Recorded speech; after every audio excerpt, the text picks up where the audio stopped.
आपकी अदालत में अगला हिस्सा।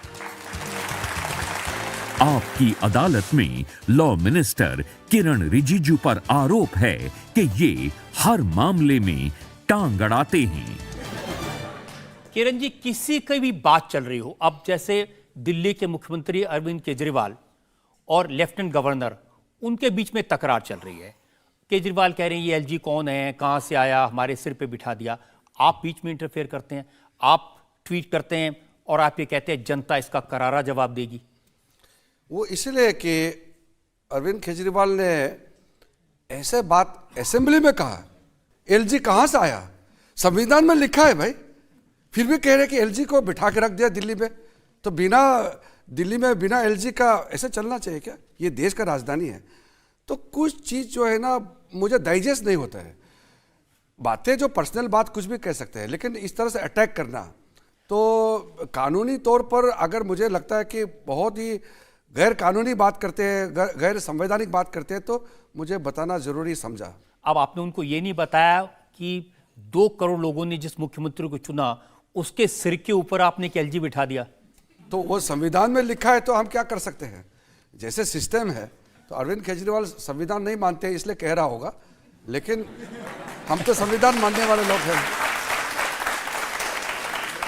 अब देखिए, एक और मामला, बीबीसी ने डॉक्यूमेंट्री बनाई, आईएनबी मिनिस्ट्री ने उसको ब्लॉक कर दिया, मोदी जी के खिलाफ थी, होम मिनिस्ट्री उस पर एक्शन ले रही है, आप बीच में क्यों टपक पड़े? मैं ऐसा है, ये बहुत गंभीर मामला है। सुप्रीम कोर्ट ने जो चीज 20 साल से भी ज्यादा, देश में कुछ ऐसे लोग हैं देश का छवि को खराब करने के लिए, मोदी जी को बदनाम करने के लिए लगातार कैंपेन कर रहे हैं, केस चला रहे हैं। आखिर केस सुप्रीम कोर्ट में गया, सुप्रीम कोर्ट ने पूरी तरह बारीकी से केस को सुना और निर्णय किया कि इस केस में कोई दम नहीं है, और ये भी कहा सुप्रीम कोर्ट ने कि ये सोची समझी साजिश और एक गलत तरीके से बदनाम करने के लिए किया गया प्रक्रिया है। जब सुप्रीम कोर्ट ऑफ इंडिया ने फैसला कर दिया, तो बीबीसी कोई फिल्म बनाते हैं और देश में कम्युनिस्ट पार्टी, लेफ्टिस्ट, ये माओवादी, कांग्रेस पार्टी बोलते हैं कि बीबीसी ने जो रिपोर्ट दिया है वो सही है। सुप्रीम कोर्ट को नहीं मानते ये लोग। तो कानून मंत्री होने के नाते मुझे कहना पड़ा कि सुप्रीम कोर्ट का फैसला हमारा देश में सुप्रीम है, बीबीसी या ये जो बाकी जो दिखाते हैं वो हमारे लिए कुछ नहीं है। लेकिन किरण जी, न्यूयॉर्क टाइम्स में रिपोर्ट देखी मैंने, उन्होंने लिखा कि बीबीसी को ब्लॉक करने के लिए सेंसरशिप लगा दी, इसको ब्लॉक करने के लिए बिजली काट दी, लोगों को अरेस्ट कर लिया। पता नहीं, ये लोग अंग्रेज लोग तो चले गए, अभी भी बीबीसी और न्यूयॉर्क टाइम्स में जो लिखता है उसी को मान्यता देते रहते हैं ये लोग। हम लोग इसको मान्यता नहीं देते। हम अपने देश में देश का फैसला, देश का जनता, देश का सुप्रीम कोर्ट और देश का जो सिस्टम है, हम उसी से चलेंगे। बाहर का धमकीबाजी, बाहर का दादागिरी से मोदी जी का सरकार चलने वाला नहीं है। अच्छा, मैं देश के लोगों की बात कर रहा हूं आपसे। आपने जवाहरलाल नेहरू की गलतियां गिनानी शुरू कर दी। ऐसा है, जम्मू कश्मीर हमारे लिए बहुत ही इम्पोर्टेंट सब्जेक्ट है, मैटर है, और लोगों ने ये समझा कि जम्मू कश्मीर जो है भारत के साथ विलय करने का जो प्रोसेस को डिले हुआ था महाराजा हरि सिंह की वजह से, ये सबने पढ़ा और सबने यही सोचा। हकीकत कुछ और था। तो मैंने नेहरू जी के खुद ही वक्तव्य दिया है, पार्लियामेंट में खुद ही ये बातें बताई थे कि महाराजा पहले आए थे 1947, 15 अगस्त से पहले महाराजा आए थे, रिक्वेस्ट किए थे, हम ही ने डिले कराया, खुद कहा, और इसी बात को मैंने जनता के सामने में लाया।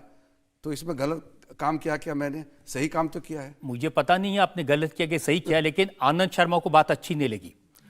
कांग्रेस के सीनियर नेता हैं, उन्होंने कहा कि किरण रिजिजू ने को ना हिस्ट्री की समझ है, ना उनको कोई कानून की समझ है, ना विरासत को जानते हैं। उन्होंने कहा कि उनके दिमागी दिवालियनपन पर मुझे दया आती है। कांग्रेस पार्टी के कुछ नेता है, एक परिवार ही उनके लिए सब कुछ है, और उस परिवार के अलावा उन लोगों का समझ कुछ मुझे दिखाई नहीं देता है। इसलिए जब हम उस परिवार से आगे सोचते हैं देश हित में, तो उनको तकलीफ होते हैं। हमारे लिए परिवार कुछ नहीं है, हमारे लिए सब कुछ देश है, और देश हित में अगर कुछ चीज़ बोलना पड़ेगा तो ज़रूर बोलेंगे हम। आपकी अपनी पार्टी के बारे में बता देता हूं, आप कैसे इंटरफेयर करते हैं, अननेसेसरी कमेंट करते हैं। मुख्तार अब्बास नकवी, उन्होंने कमेंट किया कि जो लोग बीफ खाना चाहते हैं वो पाकिस्तान चले जाएं। इसमें भी आप बीच में कूद पड़े, आपने कहा जिसको जो खाना खाए आज़ादी है पूरी। नहीं, ऐसा मैंने नहीं कहा। मिजोरम में एक प्रेस वार्ता चल रहा था, उस समय इनफॉर्मल टॉक चल रहा था, किसी ने छुप के रिकॉर्ड करके उसको इंडियन एक्सप्रेस में छपवा दिया और विवाद किया मुद्दे को। ऐसा कुछ नहीं। मैंने ये कहा कि भारत में सब कुछ, संविधान में सब कुछ लिखा हुआ है, हम संविधान के प्रक्रिया से ही चलेंगे, मैंने इतना ही कहा था। उसका मतलब ये निकाला गया कि किरण रिजिजू बीफ खाते हैं। मैं खाता नहीं खाता वो इम्पोर्टेंट नहीं है, संविधान में जो लिखा है वो इम्पोर्टेंट है, मैंने यही बात कहा था। और बातें जो है इस तरह से उन्होंने घुमा करके लिख दिया और यहाँ 3-4 दिन इसको एक विवाद का मुद्दा बनाया था। ये 2014 का बात है। इस तरह से मैंने कोई बातें कही नहीं कहे थे, वो छुप के रिकॉर्ड करके बाद में उन्होंने उसको मैनिपुलेट करके दिखाया था। सर, मेरा आपसे ये सवाल है, जैसे कि हम सब जानते हैं कि आप अरुणाचल प्रदेश से हैं, लेकिन आपको इतनी अच्छी हिंदी कैसे बोलनी आती है? अरुणाचल प्रदेश 1962 में जब चीन ने कब्जा किया था और कई इलाके, मैं जहाँ रहता हूँ, मेरा गांव, सारा जिला चीन के कब्जे में चले गए थे। उससे पहले ही हमारे लोग धीरे धीरे हिंदी और बाकी भाषा जैसे आसामीज वगैरह बोलने लग गया था, क्योंकि एजुकेशन के लिए कई टीचर्स बाहर से आते थे। और बाद में 62 के बाद में जब काफ़ी इंडियन आर्मी का डिप्लॉयमेंट वहाँ होते थे और हमारे लोकल फोर्सेस भी जैसे एसएसबी वगैरह होते थे, तो हम लोग सब उस समय से ही हिंदी बोलने में हम लोग गौरव महसूस करते हैं कि हमारे देश का भाषा है। और हिंदी के अलावा कोई भी भारतीय भाषा मौका लगे तो बोलते हैं। और अरुणाचल का आदमी, हर एक आदमी, मैं बोलता हूँ बच्चा से लेकर के बूढ़े तक 100% हिंदी बोलते हैं। आपकी हिंदी वाकई में अच्छी है, मैं तारीफ करूंगा, लेकिन इतनी अच्छी है कि अब राहुल गांधी से कहते हैं बोल तेरे साथ क्या सलूक किया जाए।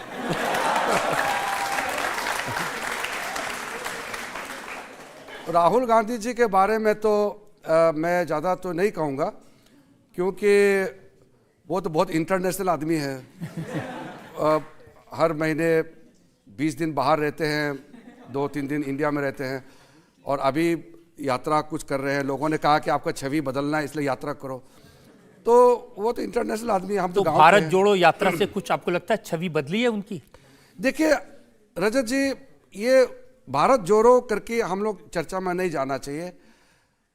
आज के दिन में भारत देश, स्वामी विवेकानंद जी ने जो सपना देखा था कि 21वीं सदी भारत का सदी होगा और भारत एक डेवलप्ड नेशन, विकसित देश बनेगा, मोदी जी के नेतृत्व में जब ये सपना पूरा हो रहा है तो बाकी चर्चा क्यों करना चाहिए?